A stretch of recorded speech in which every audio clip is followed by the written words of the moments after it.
Assalamualaikum warahmatullahi wabarakatuh. Halo semuanya, perkenalkan nama aku Husnia Kamal. Di sini aku akan mereview novel yang telah aku baca yang berjudul Gadis Pantai. Karyanya Pramoedya Anantatur. Ini bukunya. Kita kenal banyak karya beliau yang mengandung pemberontakan atau perlawanan melawan penjajah. Lalu, bagaimana jika penjajahan kali ini bukanlah dari orang asing, melainkan orang kita sendiri? Seperti yang kita tahu bahwa Pram itu memakai bahasa novel yang sulit dipahami dan banyak bacaan yang harus kita cari terlebih dahulu maknanya karena mengikuti latar zaman. Nah, kita di sini tuh bakal diajak merasakan bagaimana rasanya jadi orang kecil yang tidak punya kuasa atas hidupnya sendiri. Kamu bakal ikut marah melihat bagaimana derajat menghancurkan manusia. Gadis Pantai ini menceritakan perjalanan seorang gadis miskin dari kampung nelayan di daerah Jawa Tengah yang dipaksa menikah dengan seorang bangsawan yang bernama Bendoro. Tapi jangan bayangkan cerita ini seperti cerita Cinderella yang berakhir bahagia. Di sana dia cuma menjadi dalam tanda kutip istri percobaan. Dia tuh menikah secara paksaan dengan seorang yang memiliki kekuasaan. Perkawinannya pun tidak berdasarkan cinta, melainkan untuk kebutuhan sosial, biologi sang Bendoro.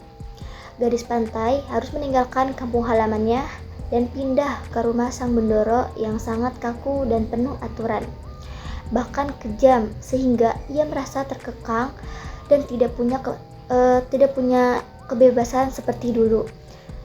Dan setelah hamil lalu melahirkan, Gadis Pantai dibuang dan sudah tidak dibutuhkan lagi, bahkan dia tidak diizinkan membawa anaknya pulang bersamanya. Sangat kejam, bukan? Gadis Pantai lalu pulang ke kampung halaman dengan perasaan gembira sekaligus cemas. Ia merasa malu dan tidak lagi mempunyai suami, rumah, serta anak. Di dalam novel ini, aku menemukan kutipan yang menurut aku menarik yang ada di halaman 249 yang isinya aku ingin berdoa kepada Tuhan mengadu tentang ketidakadilan yang dirasai, tetapi ia tak mampu melakukannya. Menurut aku itu buku ini tuh bukan sekedar cerita tentang cinta, tapi cerita tentang kehilangan harga diri dan penindasan. Kalau kamu suka cerita yang bikin kamu mikir dan bikin kamu menguras energi dan menguras emosi, itu aku saranin kamu baca buku ini karena bagian akhirnya itu benar bikin patah hati. Dari sini ada pelajaran yang dapat kita ambil. Yang pertama, jangan merendahkan orang lain dari status sosial, jabatan, atau kekayaan. Kita harus saling menghargai sesama manusia dan itu adalah kasta tertinggi. Yang kedua, pentingnya pendidikan dan kehadiran seperti Gadis Pantai yang kalah karena dia tidak punya kekuasaan dan pengetahuan untuk melawan sistem. Ini mengingatkan kita bahwa pendidikan adalah senjata agar kita tidak mudah ditindas.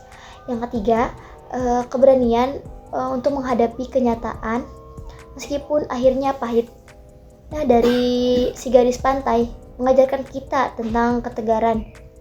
Dia bertahan di lingkungan yang asing, kejam, dan dia tidak kehilangan jati dirinya sebagai orang kecil yang jujur. Yang keempat adalah keluarga adalah segalanya, karena akhirnya harta dari kemewahan tidak ada artinya dibandingkan kehangatan dan ketulusan keluarga di kampung halaman. Oke teman-teman, segitu saja review yang dapat aku sampaikan. Terima kasih sudah menonton. Wassalamualaikum warahmatullahi wabarakatuh.